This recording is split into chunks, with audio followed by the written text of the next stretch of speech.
Bonjour à tous, c'est Baptiste de MGK Photographie et aujourd'hui on se retrouve pour une nouvelle review d'appareil photo avec le Miranda Autosensorex EE.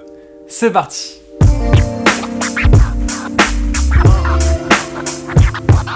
Miranda, c'est pas une marque qui est très connue du grand public, tout simplement parce qu'elle n'a pas connu le succès commercial qu'ont pu connaître Canon, Nikon, Pentax ou encore Olympus, c'est pour ça qu'aujourd'hui elle est un petit peu tombée dans l'oubli. C'est une marque japonaise qui a commencé en construisant des accessoires pour des appareils photo, notamment les appareils photo Leica dans la fin des années 50, qui a ensuite développé sa propre gamme de réflexes jusqu'à la fin des années 70, date où elle a fait faillite, où elle a arrêté totalement la production de ces appareils photo.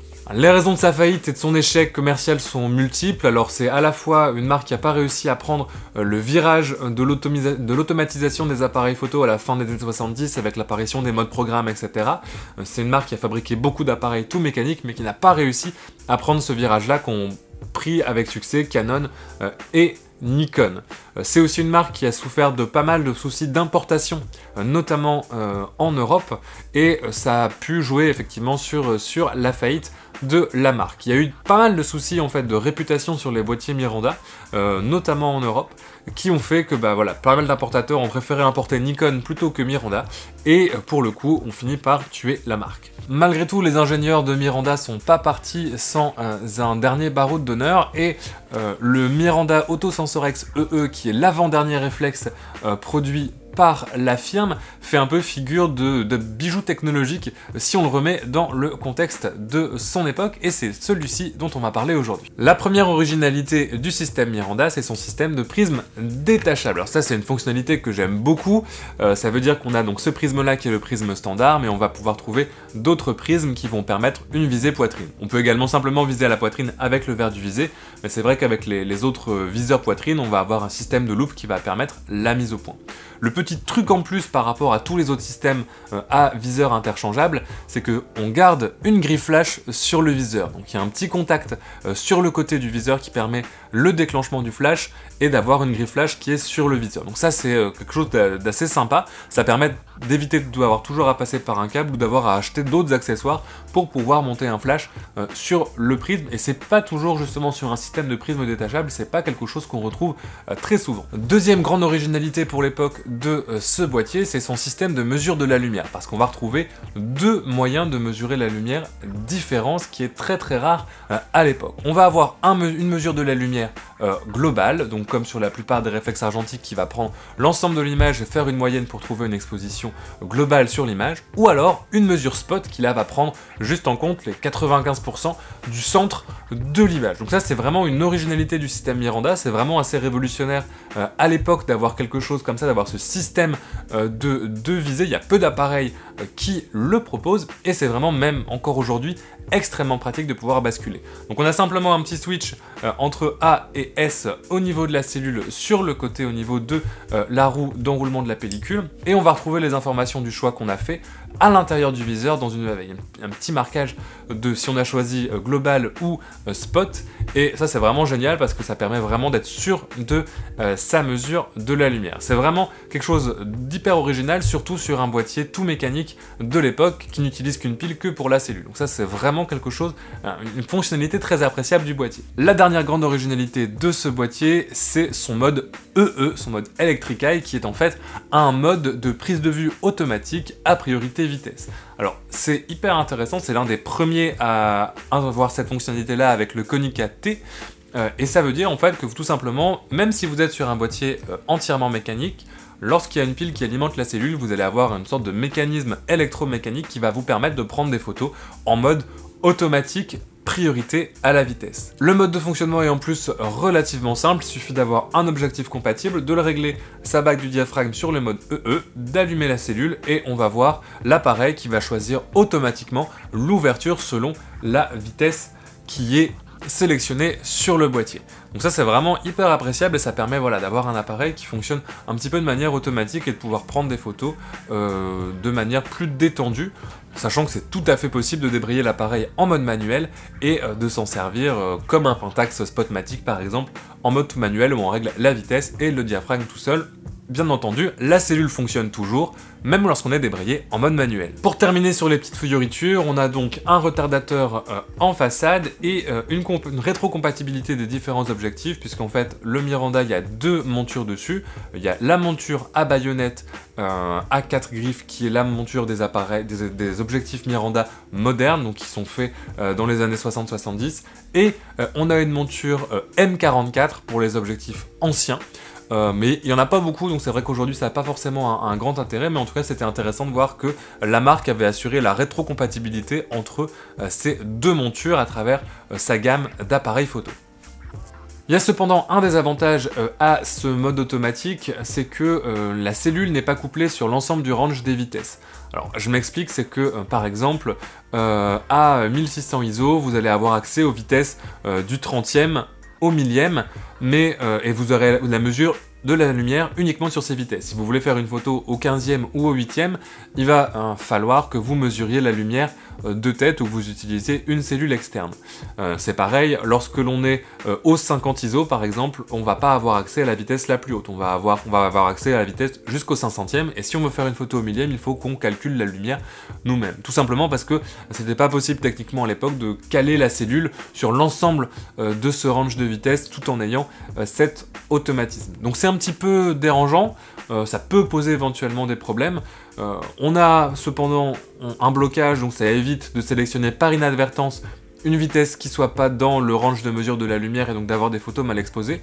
Et pour le débrayer, on a juste un petit bouton à appuyer pour débrayer ce blocage et pouvoir faire la photo quand même avec la vitesse qu'on a sélectionnée. Personnellement, ça m'a pas encore posé de problème dans ma prise de vue, puisque ça reste quand même sur l'ensemble des vitesses moyennes, on a quand même la mesure, mais c'est quelque chose à savoir et à avoir en tête. Si par exemple voilà, vous avez ce boîtier là et que ça bloque à un moment, c'est que vous êtes sorti du range des vitesses, et il faut surtout pas forcer, il faut appuyer sur le bouton pour pouvoir tourner ce barillet de vitesse.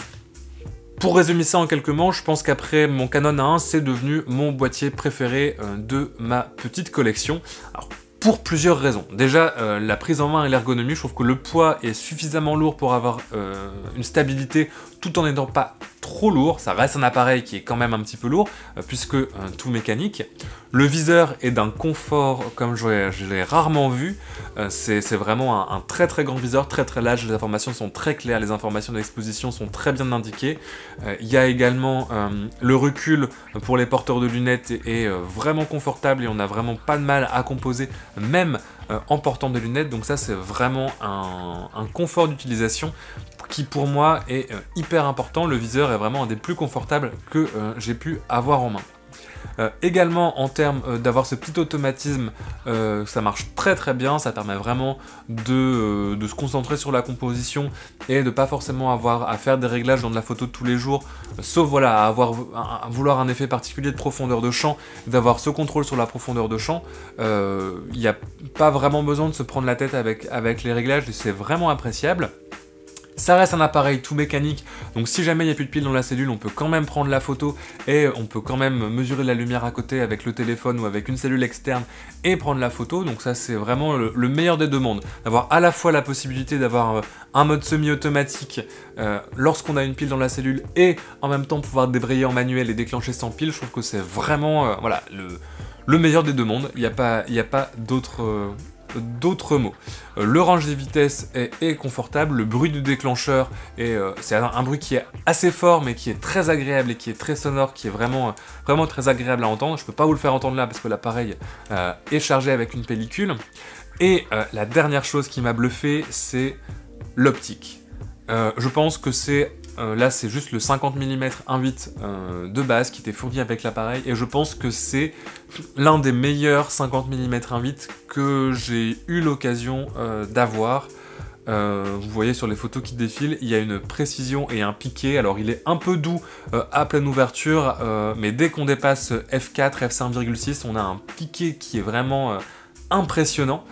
Et là l'objectif en lui-même vaut le fait d'avoir un boîtier. Le fait de pouvoir shooter avec cet objectif là, ça vaut carrément l'investissement du boîtier. En tout cas dans mon utilisation, pour du paysage ou pour de la macro ou pour de la nature morte, il y a vraiment une précision dans les textures et un détail qui est impressionnant. Si vous cherchez en ligne, vous trouverez assez facilement des retours sur des appareils Miranda disant que la marque a une réputation, une mauvaise réputation en termes de fiabilité de ses boîtiers, mais une très très bonne réputation en termes d'optique. En tout cas, à partir du moment où ils ont commencé à fabriquer leurs propres optiques. Alors, pour ce qui est de la mauvaise réputation des boîtiers, je peux comprendre d'où ça vient. Je pense que comme c'était des boîtiers qui étaient vendus un petit peu moins cher, qui n'ont pas été forcément bien importé par les importateurs locaux à l'époque, je pense que c'est venu ou quelque chose, un petit peu une sorte de produit qu'on savait pas trop classer dans les magasins, et je pense qu'effectivement c'est un boîtier qui est pas forcément évident à utiliser, c'est-à-dire que le changement d'objectif, faut vraiment faire très attention parce que c'est une monture qui est compliquée avec plusieurs leviers, il y a 4 ou 5 leviers justement pour gérer ce système d'automatisme électromécanique qui est quand même un système relativement complexe. Le fait d'avoir un range de vitesse qui n'est pas couplé entièrement sur le même range que la cellule, ça entraîne des blocages et je pense que si on force, on peut facilement endommager l'appareil. Je pense qu'effectivement, dans les tâches concrètes, si on n'a pas l'habitude d'un appareil photo, si on n'est pas soigneux, et si on fait pas un petit peu attention quand on fait quelque chose, je pense que c'est un boîtier qu'on peut facilement endommager par une mauvaise manipulation ou par une manipulation un petit peu trop violente du boîtier. Donc je peux comprendre qu'il y ait eu une réputation de mauvaise qualité des boîtiers ou de mauvaise fiabilité des boîtiers. Mais je pense que c'est souvent plus dû à une erreur d'utilisateur que vraiment une qualité de fabrication. Parce que quand on prend le boîtier, effectivement, il est lourd, il a l'air extrêmement robuste, il est tout en métal. Donc moi, ça me donne pas une impression en tout cas de fragilité. Pour conclure mon avis en quelques mots sur le couple boîtier-objectif là que j'ai testé, alors c'est pas forcément un boîtier que je conseillerais aux tout débutants parce qu'il y a quand même quelques spécificités techniques à prendre en main et c'est pas forcément un boîtier qui se prend en main très facilement quand on n'a jamais eu un appareil photo argentique entre les mains. Même pour tous les autres, c'est vraiment un excellent boîtier, c'est vraiment un boîtier qu'on prend vraiment beaucoup de plaisir à utiliser. L'optique et les optiques Miranda en général ont une excellente réputation, ont un piqué vraiment impressionnant. Là sur du 24-36 en noir et blanc, j'étais impressionné de la qualité. Je l'ai testé pour le coup avec, pour vous donner un petit peu les références des pellicules que j'ai utilisées, avec en noir et blanc une HP 5 poussée à 1600 et en couleur une Kodak Hectar et à l'intérieur là c'est une Kodak Gold, donc on verra bien le résultat sur un film un petit peu plus cheap entre guillemets. En tout cas, c'est vraiment un boîtier que je vous conseille, c'est en plus des boîtiers qu'on trouve pour vraiment pas très cher comparé au marché de l'argentique actuel.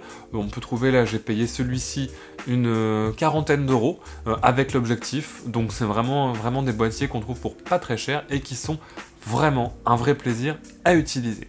J'espère que cette petite review du Miranda Autosensorex EE t'aura plu, n'hésite pas à me dire ce que t'en as pensé dans les commentaires et éventuellement à lâcher un petit pouce bleu, voire à t'abonner à la chaîne pour ne pas manquer les futures vidéos. Tu peux également aller dans la description, checker tous les liens sociaux, compte Instagram, il y a également la page Tipeee où tu peux t'inscrire pour soutenir le développement de la chaîne. En attendant, moi je te souhaite de faire de bonnes photos et je te dis à la semaine prochaine.